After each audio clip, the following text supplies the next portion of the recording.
Hello everyone, कैसे हो आप सब। आई होप कि आप सब बहुत अच्छे होंगे। और अगर आप अच्छे नहीं हो तो मैं दुआ करता हूं कि आप लोग बहुत जल्द अच्छे हो जाएं। मेरा नाम योगिंदर कुमार और मैं बात कर रहा हूं नेशनल बिजनेस एजुकेशन सेंटर से। आज जिस चैप्टर पे हम बात करने वाले हैं वो इस सिलेबस का चैप्टर 5 है। और चैप्टर 5 में आप सीखने वाले हो how to scale your business smartly and strategically. जो आप सीखोगे वो ये कि भाई अपने स्टार्टअप्स को कैसे हम स्मार्टली ग्रो करें, कैसे स्मार्टली स्केल करें और स्ट्रेटेजिकली कैसे ग्रो करें, स्केल करें। तो देर ना करते हुए शुरू करते हैं अपने इस चैप्टर को। और अब हम चलते हैं नेक्स्ट। बिजनेस को स्केल करने के लिए मैं आपको 5 स्टेप्स बता रहा हूँ, 5 स्टेप्स। अगर आप इनमें से किसी भी स्टेजेस में हो तो इसका मतलब आप स्केल करने लायक हो या ग्रो करने लायक हो अपने स्टार्टअप को। स्टेज 1 क्या होती है? स्टेज 1 को बोलते हैं हम फैमिली टाइप बिजनेस।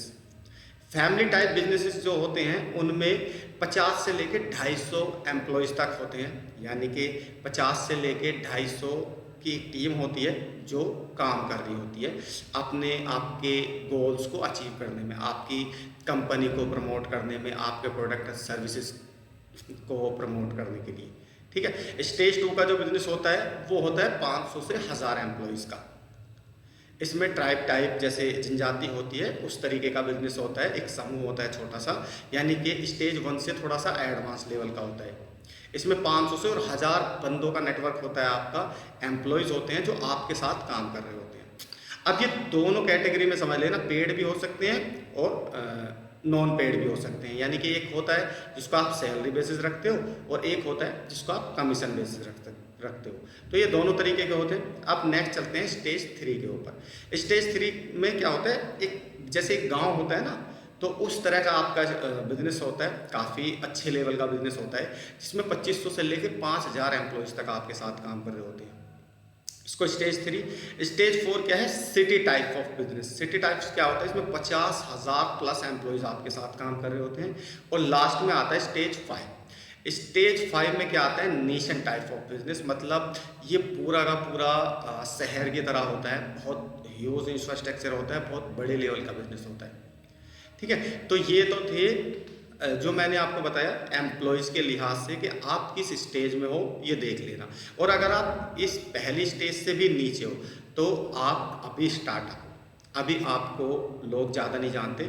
लेकिन जैसे ही आप किसी भी स्टेज में परफॉर्म करते हो, किसी भी स्टेज में आ जाते हो, तो आप समझ लेना कि आप इस लेवल को अचीव कर चुके हो। आपको क्या करना है, हर लेवल को, हर स्टेज को बहुत एफिशिएंसी के साथ, बहुत मेहनत के साथ पार करते हुए जाना है। तब आप एक बहुत अच्छे लेवल का, बहुत ह्यूज लेवल का एक अपना स्टार्टअप या अपना बिजनेस चला पाओगे। अब नेक्स्ट चलते हैं हम। नेक्स्ट पॉइंट क्या होती है? 3 मोर टाइप्स ऑफ स्केलिंग। इसके अलावा जो मैंने आपको 5 स्टेज बताई, उनके अलावा 3 और चीज़ें हैं जिनको आपको समझना चाहिए बिजनेस को स्केल करने के लिए। अब वो क्या क्या है?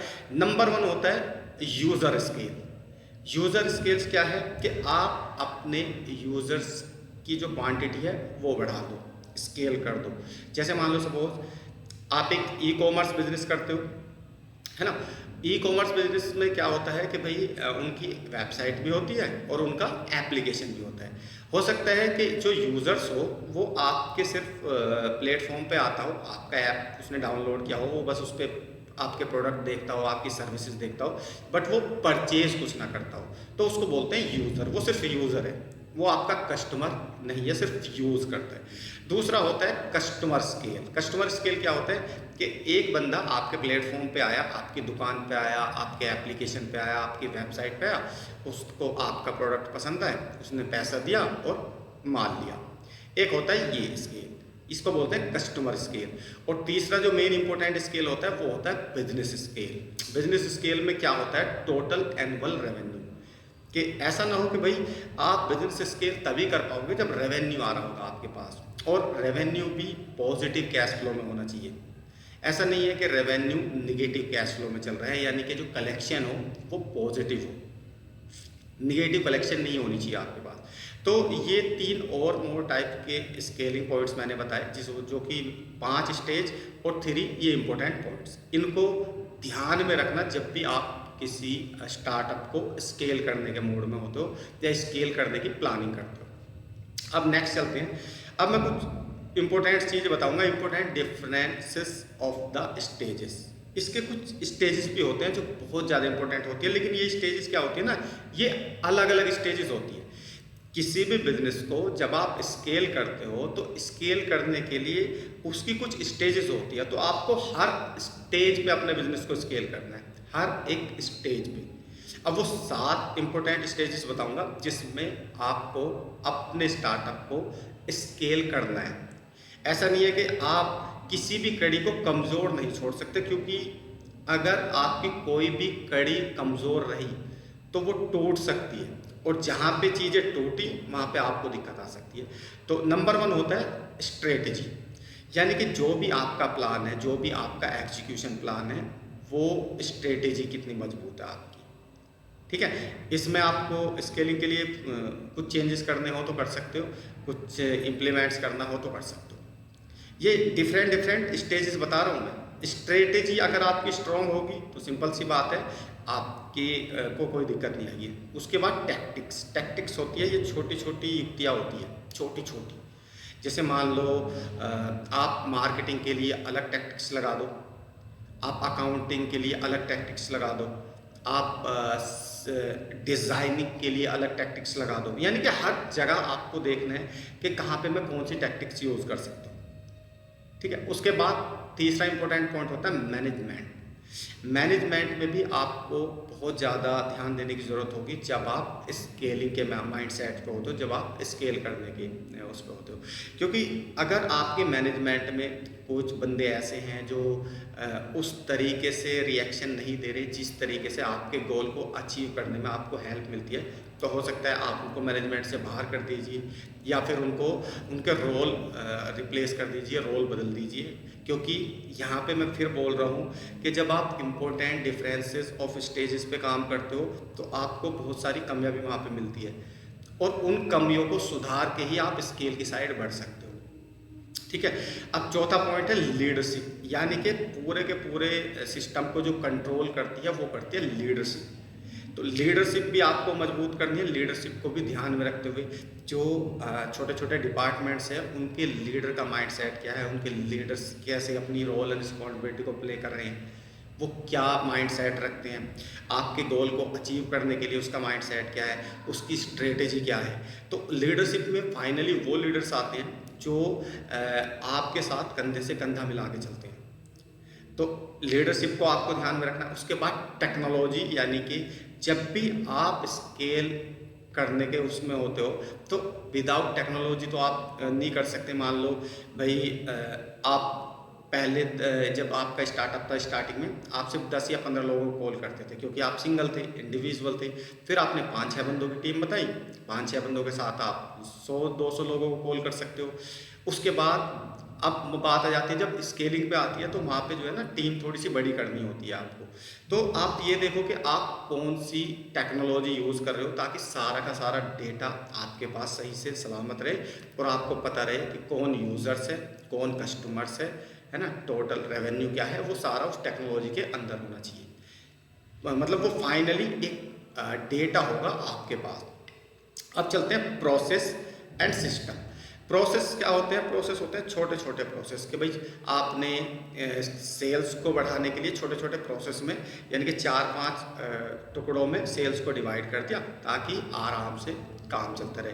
अब उसके बाद होता है सिस्टम कि भाई जो भी आपने सिस्टम बनाए हुए हैं वो कितने स्ट्रांगली काम कर रहे हैं, अगर उसमें कुछ इंप्रूवमेंट्स की ज़रूरत है तो वो भी आपको देखना होगा। तो यहाँ पे important differences of the stages मैंने आपको बताई जब आप स्केल करने के माइंड सेट पर होते हैं। तो ये डिफरेंस स्टेजेस होती है जिन पे आपको काम करने की ज़रूरत होती है।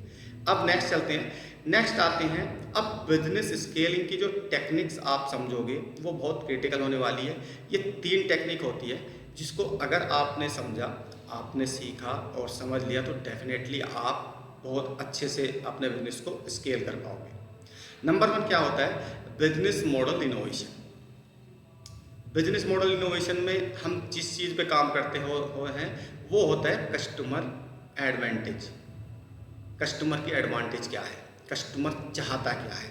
अब कस्टमर क्या चाह सकता है, ये कुछ क्रिटिकल पॉइंट्स से मैं आपको समझाऊंगा कि कस्टमर की बहुत ज़्यादा डिमांड्स नहीं होती, कस्टमर बहुत ज़्यादा चीज़ें नहीं चाहता, वो कुछ ही चुनिंदा चीज़ों से आपके साथ आ सकता है, कुछ ही चुनिंदा चीज़ों से, कुछ ही एडवांटेज से वो आपके साथ कनेक्ट हो सकता है। अब वो किस किस चीज़ से कनेक्ट हो सकता है।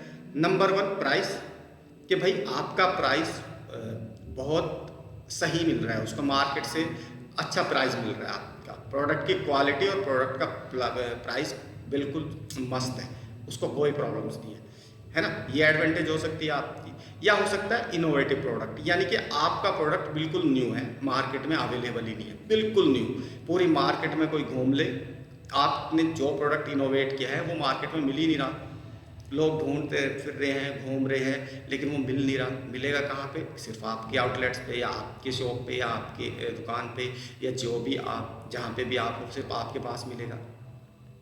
तो ये होता है इनोवेटिव प्रोडक्ट, यानी कि प्रोडक्ट इतना यूनिक है या इतना शानदार है कि वो आपके सिवा कहीं मिलेगा ही नहीं, और कस्टमर्स को वही चाहिए। तो ये एडवांटेज हो सकती है आपकी। उसके बाद एक होती है क्विक डिलीवरी। कुछ बंदे को क्या होता है ना, पेशेंस नहीं होता, उन्होंने अगर आज बुकिंग कर दी तो आज ही माल चाहिए। जैसे मान लो ई कॉमर्स में जितना भी काम होता है वो एटलीस्ट क्विक डिलीवरी पे काम करती है, जैसे चाहे वो अमेज़ोन हो, फ्लिपकार्ट हो, जोमेटो हो, डोमिनोज हो, जो जिनका ई कॉमर्स पे काम है, वेबसाइट के थ्रू काम है, एप्लीकेशन के थ्रू काम है, जो अपने कस्टमर को एप्लीकेशन के थ्रू एक्वायर करते हैं, वेबसाइट के थ्रू एक्वायर करते हैं, वहाँ पे क्या है ना, वो बंदे ने बुक किया, उसको पेशेंस कम होता है कि उसको क्विकली डिलीवरी मिल जाए, क्विकली जितनी जल्दी हो सके। तो ये भी एडवांटेज हो सकता है कि कस्टमर आपसे इसलिए कनेक्ट हो जाए कि यार आपने बुक किया, टाइम से पहले ही आपके पास डिलीवरी पहुंच गई। उसके बाद कन्वीनियंस। कन्वीनियंस क्या होता है कि उसको कन्वीनियंस को मिल रहा है, कुछ इतना कन्वीनियंस मिल रहा है कि उसको आपसे ज़्यादा कंफर्ट, आपसे ज़्यादा आराम कोई दे ही नहीं पा रहा। अब क्या है, कैसे, नंबर 1 प्राइस आपने कम कर दिया, नंबर 2 आपने इनोवेटेड प्रोडक्ट दे दिया, यानी कि बहुत यूनिक प्रोडक्ट उसके पास है, उसे कंपटीशन की कोई ज़्यादा चिंता नहीं है क्योंकि मिलेगा नहीं। तीसरा, डिलीवरी का प्रोसेस बहुत सिस्टम है, बहुत तेज़ी के साथ आप डिलीवरी करते हो, बंदे ने बुक किया, फटाफट पैक किया और डिलीवर हो गया। तो ये होता है कन्वीनियंस, के कस्टमर को कन्वीनियंस दे दिया आपने, कस्टमर आराम से बुक कर दिया उसने एप्लीकेशन पे। और मैक्सिमम जो बिजनेस चल रहे हैं वो सिर्फ और सिर्फ कस्टमर कन्वीनियंस के हिसाब से चल रहे हैं। क्यों? क्योंकि जितना ज़्यादा कस्टमर सेटिस्फाई रहेगा, खुश रहेगा, कन्विंस रहेगा आपसे, उतना अच्छा आपका बिजनेस चलेगा। और नेक्स्ट पॉइंट है ईजी टू यूज़। देखो, जब भी आप कोई प्रोडक्ट, कोई सोल्यूशन, कोई सर्विसेज मार्केट में लॉन्च करते हो तो उसको यूज़ करना कितना ईजी है, कितना इजीली यूज़ कर सकता है बंदा। मान लो आपको जोमेटो पे बुकिंग करनी है तो जोमेटो के 2-3 स्टेप होते हैं। मान लो आपको ओला बुक करनी है तो फटाफट उसका एप्लीकेशन डाउनलोड करो, बुक नाउ पे क्लिक करो, देख लो, लोकेशन डाल दो, जो भी है वो 2-3 स्टेज में पूरा हो जाता है। तो ईजी टू यूज़ होना चाहिए जो भी आपका प्रोडक्ट हो, चाहे आपकी सर्विसेज हो, चाहे कुछ भी हो। एक फ़ोन को यूज़ करने के लिए उसमें एक ईमेल एड्रेस डाल दो, ईमेल एड्रेस डालने के बाद वो 2-4 चीज़ें मांगता है, सिम डालो, फ़ोन चालू, है ना। वो 10-15 हज़ार, 20 हज़ार, 50 हज़ार, 1 लाख तक का प्रोडक्ट आता है। तो अपने आप ये भी देख लो, ये भी एडवांटेज होती है कि आपका प्रोडक्ट कितना इजी टू यूज़ है कस्टमर्स के लिए। और सबसे इम्पोर्टेंट पॉइंट्स जो है वो आता है सेफ्टी का। एक चीज़ ध्यान रखना, आपके प्रोडक्ट कितनी भी वैल्यू का हो, कितनी भी ज़्यादा वैल्यू का आप क्यों ना बना दो, लेकिन अगर कस्टमर की सेफ्टी नहीं है ना उसमें, तो भी कस्टमर आपको इग्नोर कर देगा। रीज़न क्या है? अगर मान लो आप कोई लैपटॉप परचेज़ करते हो, है ना, लैपटॉप परचेज़ करते हो और लैपटॉप हैंग कर लेती है, कोई भी कंपनी आसानी से हैंग कर लेती है और आपका सारा डेटा चुरा ले, या आपके उसमें कोई अननेसेसरी के कुछ ऐसी चीज़ें डाल दे जो आपका सिस्टम बेकार कर दे, तो आप उसे थोड़ा ही लेना चाहोगे। या जो सेफ्टी फीचर्स पे जितने भी प्रोडक्ट्स बनते हैं, चाहे वो खाने पीने के हो, चाहे वो मार्क जैसे गाड़ियाँ बनती है, बहुत ज़्यादा सेफ्टी पॉइंट्स का ध्यान रखा जाता है। एक मोबाइल की सेफ्टी पॉइंट्स के लिए भी बहुत ज़्यादा ध्यान रखा जाता है कि 2-3 पर गिर भी जाता है ना 10-15 हज़ार का फ़ोन, तो इतना ईजीली डैमेज नहीं होता। उसकी डिस्प्ले पे कुछ स्क्रैचेस आ जाती है, डिस्प्ले टूट जाती है, बट उसके बाद भी वो चलता रहता है, फटता नहीं है। ऐसा नहीं है कि भाई फ़ोन गिरा और बैटरी में ब्लास्ट हो गया। तो सेफ्टी पॉइंट भी एक बहुत क्रिटिकल एडवांटेज होता है, ठीक है। तो आपको ये ध्यान रखना है, कस्टमर एडवांटेज का ध्यान रखना है जब भी आप बिजनेस मॉडल इनोवेशन पे काम करो, तो आपको सिर्फ और सिर्फ इसी चीज़ का ध्यान रखना है। ये होता है बिजनेस स्केलिंग टेक्निक। जब भी आप बिजनेस को स्केल करने के लिए प्लान करते हो, तो इस टेक्निक का ज़रूर ध्यान रखना कि आप कस्टमर को क्या एडवांटेज दे रहे हो, क्या दे रहे हो। सेफ्टी पे वो आराम से कन्वेंस हो सकता है, कन्वीनियंस पे वो आराम से कनेक्शन हो सकता है, डिलीवरी पे वो बहुत ज़्यादा आसानी से कन्वेंस हो सकता है, इनोवेटेड प्रोडक्ट है तो उस पर भी हो जाएगा, प्राइस पे भी बिल्कुल हो जाएगा। तो कुछ ऐसे चीज़ें मैंने आपको बताई जो काफ़ी ज़्यादा क्रिटिकल थी आपके लिए। अब नेक्स्ट चलते हैं, नेक्स्ट आ जाते हैं कॉम्पिटिटर्स एक्शन प्लान। आपको यहाँ पे अगर मैं बात करूँ तो अपने जो भी आपके कॉम्पिटिटर्स हैं उनसे सीखो। जो भी आपसे बेहतर कर रहा है तो वो क्या बेहतर कर रहा है, क्यों बेहतर कर रहा है, ये भी सीखने की आपको ज़रूरत है। क्योंकि अगर आपको किसी से आगे निकलना है, मान लो आप एक रेस लगा रहे हो, आपको एक अच्छे लेवल का बिजनेस शुरू करना है और आप एक रेस में दौड़ रहे हो, अगर आपको अपने कॉम्पिटिटर को हराना है तो डेफिनेटली आपको पता होना चाहिए कि वो किस स्पीड से भागता है, और जिस स्पीड से भागता है उस स्पीड से ज़्यादा स्पीड आपको अपनी करनी होगी। ऐसे ही बिजनेसेस में भी होता है कि आपका जो प्रतिद्वंदी है, आपका जो कॉम्पिटिटर्स है, जो भी आपके बिजनेस के साथ कंपटीशन में है, वो क्या आपसे बेहतर कर रहा है, इस पे नज़र आपको रखनी चाहिए। और इसमें बुरा भी कुछ नहीं है, आप कॉम्पिटिटर्स से कुछ बेहतर अगर सीख ले तो बहुत अच्छी बात है, इसमें कोई बुराई थोड़ी है। तो यहाँ पे आपको उसका एक्शन प्लान भी ध्यान रखना है ताकि आपके माइंड में चाहो वो सब कुछ समझ में आता रहे आप। अब नेक्स्ट चलते हैं, नेक्स्ट स्ट्रेटेजी आती है स्ट्रेटेजी 2, जिसमें हम बोलते हैं स्ट्रेटेजी और इनोवेशन। अब इनोवेशन के साथ कुछ ऐसी रणनीतियाँ होती है जो आप बहुत अच्छे से इम्प्लीमेंट कर सकते हो। यानी कि इनोवेशन एक बिल्कुल अगर मैं बात करूं, किसी भी चीज़ को जब आप इनोवेट करते हो तो वो इनोवेट का जो फॉर्मूला होता है ना, वो आपके पास होता है।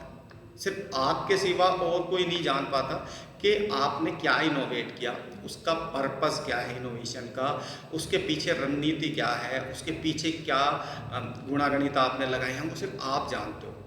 जब भी आप अपने बिजनेस को स्केल करें तो आप कोई ना कोई ऐसी ठोस इनोवेशन ज़रूर करें जिसके पीछे लोग पागल हो जाए। वो तो मैंने एडवांटेज बताई थी आपको, कस्टमर एडवांटेज आपको देखना है, उन्हीं से मिलती जुलती कुछ इनोवेशन आपको करनी है। अब आप किस में करोगे वो आपको ध्यान रखना है, लेकिन मेन जो होता है स्ट्रेटेजी इनोवेशन पे बहुत ज़्यादा ध्यान देना, क्योंकि इस पर मैंने ऑलरेडी पूरा का पूरा चैप्टर भी बनाया हुआ है। अब चलते हैं हम नेक्स्ट आ जाता है जो तीसरी टेक्निक है, वो आती है मैनेजमेंट इनोवेशन। मैनेजमेंट इनोवेशन में क्या है, जब आप स्केल करने की सोचते हो तो स्केल करने के साथ आपको ज़रूरत होती है कुछ बंदों की, कुछ सॉलिड, कुछ अच्छे बंदों की। अब वो अच्छे और सॉलिड जो बंदे होते हैं जो आपके साथ काम करेंगे, जो जिनका माइंडसेट आप ही की तरह होगा, जो आपके गोल को अचीव करने में आपकी हेल्प करेंगे, उनकी आपको क्या करनी है, या तो आप उनको भर्ती निकाल सकते हो या फिर आप अपनी टीम में छांट सकते हो। वो जो भी आपको करना है वो आपको देखना है, और वहाँ से जो निकल के आएगी, जो आपकी सॉलिड टीम निकल के आएगी, उसको आपको एग्जीक्यूशन में लेके आना है। क्योंकि मैनेजमेंट अगर सॉलिड रहेगी तो डेफिनेटली आप सॉलिड वर्क कर पाओगे, ये बहुत इंपॉर्टेंट है आपके लिए, और इसको गलती से भी मिस मत करना। मैनेजमेंट इनोवेशन, आपको मैनेजमेंट में भी इनोवेशन करने पड़ेंगे। आपको अपने वेंडर्स के साथ कुछ एक्सक्लूसिवली कॉन्ट्रैक्ट साइन कराने पड़ेंगे कि भाई अगर आपको मेरे साथ काम करना है तो सिर्फ मेरे साथ काम करना है, मेरे कॉम्पिटिटर के पास आप कोई भी प्रोडक्ट या कोई भी सामान नहीं सेल कर सकते। क्योंकि इसमें क्या होता है ना, अगर मान लो एक कंपनी है कोई भी और दोनों का एक ही जैसा प्रोडक्ट है, दोनों का वेंडर एक है, तो वो दोनों की स्ट्रेटेजी को जानता है, वो उससे तुम्हारी शेयर कर देगा, तुमसे उसकी शेयर कर देगा। तो यहाँ पे कुछ कॉन्ट्रैक्ट्स भी साइन हो सकते हैं, क्योंकि मैनेजमेंट इनोवेशन है, ये कोई छोटा मोटा इनोवेशन नहीं होता। यहाँ पूरी की पूरी मैनेजमेंट बैठ के किसी ऑर्गेनाइजेशन की, किसी कंपनी की बहुत हाई लेवल की मीटिंग्स होती है। अब इस हाई लेवल मीटिंग्स में कुछ कॉन्ट्रैक्ट्स भी साइन हो सकते हैं जो आप अपने वेंडर्स के साथ कर सकते हो, अपने एम्प्लॉयज़ के साथ कर सकते हो, कि अंदर की चीज़ बाहर ना जाए, अंदर की चीज़ बाहर ना जाने ना पाए, अंदर की चीज़ को बस अपने तक ही सीमित रखे, ज़्यादा लोगों में वो चीज़ ना बताए जो आपको ग्रो करने में आपकी हेल्प करती है। वो फॉर्मूले, वो कॉन्ट्रैक्ट्स, वो जो भी चीज़ें हैं वो दूसरे लोगों तक ज़्यादा ना जा पाए। अब नेक्स्ट चलते हैं, नेक्स्ट आ जाता है आपको कुछ ESOPs भी बनाने होंगे जो आपके मैनेजमेंट को इनोवेट करने में बहुत ज़्यादा हेल्प करेंगे। और उसके बाद कुछ नए सिस्टम भी इस्टेब्लिश करने होंगे नए सिस्टम इस्टेब्लिश करने होंगे जिससे आप अपने मैनेजमेंट को एक नई इनोवेशन पे लेके जाओगे, मैनेजमेंट को एक नई दिशा में लेके जाओगे। तो आपको ये कुछ चीज़ें आपको करनी होंगी। अब हम नेक्स्ट चलते हैं। अब 3 types of systems that are very important in scaling your business. यहाँ पे मैंने क्या बताया, 3 तरह के बहुत इंपॉर्टेंट स्केलिंग सिस्टम्स होते हैं जो आपको समझने चाहिए। अब वो कौन कौन से होते हैं? मोस्टली तो ये 3 ही होते हैं। मोस्टली ये 3 ही होते हैं। जब भी आप किसी स्टार्टअप को आप स्केल करने की प्लानिंग करते हो, स्केल करने की कोशिश करते हो, तो ये 3 टाइप के ही मेजरली मैक्सिमम यही 3 टाइप के सिस्टम्स निकलते हैं जिनमें आपको इम्प्रूवमेंट्स करना है। अब इम्प्रूवमेंट्स किस चीज़ में करना है? हायरिंग, यानी कि you may need to quick hire new peoples और retain existing peoples by changing their roles. आपको देखो, जो जैसा करता है आपको पता है, आपकी टीम में है तो आपको ये भी पता है कि मेरे पुराने बछड़ों के दांत आप जानते हो, आप अपने एम्प्लॉयज़ के दांत जानते हो, क्योंकि आप ऑलरेडी मैनेजमेंट में हो, आप मेन रोल प्ले कर रहे हो अपने बिजनेस को वो बड़ा करने के लिए, स्केल करने के लिए, तो आपको सब पता है। अब न्यू हायरिंग जो आप करते हो तो वो भी ध्यान में रखते हुए करें कि न्यू हायरिंग मुझे किस तरह की चाहिए, क्या इन्हीं तरह के लोग चाहिए या इनसे अलग चाहिए। अगर इनसे अलग चाहिए तो इनसे अलग रोल प्ले करने वाले, जिनको बहुत ज़्यादा क्लैरिटी हो, जो आपके गोल को अचीव करने में आपकी बहुत ज़्यादा हेल्प कर सके। ठीक है। उसके बाद जो आपको दूसरा इम्पोर्टेंट सिस्टम को इम्प्रूव करना है वो है सेल्स। सेल्स अगर आपकी इंक्रीज होती है तो डेफिनेटली आप स्केल करोगे, क्योंकि सेल्स के बिना आप स्केल नहीं कर सकते। जब तक आपका प्रोडक्ट सेल नहीं होगा, ज़्यादा से ज़्यादा सेल नहीं होगा, तब तक कैसे आप स्केल करोगे। और तीसरा सर्विस एंड फीडबैक, जो कि बहुत इंपॉर्टेंट है। विदाउट फीडबैक के आप स्केल नहीं कर सकते। ये 3 मोस्ट इंपॉर्टेंट पॉइंट्स होते हैं जिनको आपको ध्यान में रखना है जब भी आप अपने स्टार्टअप्स को, अपने बिजनेस को स्केल करने के मूड में हो। तो ये बहुत ज़्यादा क्रिटिकल मैंने चैप्टर डिलीवर किया आपको, चैप्टर 5, जिसमें आपने काफ़ी बहुत अच्छी चीज़ें सीखी। जिसमें अगर मैं बात करूं, चैप्टर्स का नाम था how to scale your business smartly and strategically. तो अगर मेरा ये चैप्टर आपको पसंद आया हो तो प्लीज़ चैनल को लाइक, शेयर एंड सब्सक्राइब जरूर कर देना। और अब हम मिलते हैं चैप्टर 6 के अंदर। चैप्टर 6 इससे भी ज़्यादा क्रिटिकल है, जिसमें आपको डिफरेंसेस पता लगेंगे कि भाई एक स्टार्टअप और एक स्केल अप, स्टार्टअप क्या होता है और स्केल अप क्या होता है, इन दोनों के बीच डिफरेंसेस क्या होते हैं। तो चैप्टर 6 में आप सीखने वाले हो एक स्टार्टअप और एक स्केल अप में एक क्या डिफरेंसेस होते हैं। कई बारी बच्चों को जो है ना क्लैरिटी नहीं होती, वो अचानक स्केल अप में लग जाते हैं। तो आपको पता होना चाहिए कि आप स्टार्टअप हो या आप स्केल अप हो, आप क्या हो अभी, ये आपको पता होना चाहिए। तो इसके लिए हम चैप्टर 6 को डिलीवर करने वाले हैं, जो कि कल आपके पास डिलीवर हो जाएगा। तो थैंक यू सो मच। और अगर मेरी ये क्लास आपको अच्छी लगी हो तो एक बार फिर प्लीज़ लाइक, शेयर, सब्सक्राइब जरूर कर देना। और मिलते हैं अपने नेक्स्ट चैप्टर में। तो थैंक यू सो मच।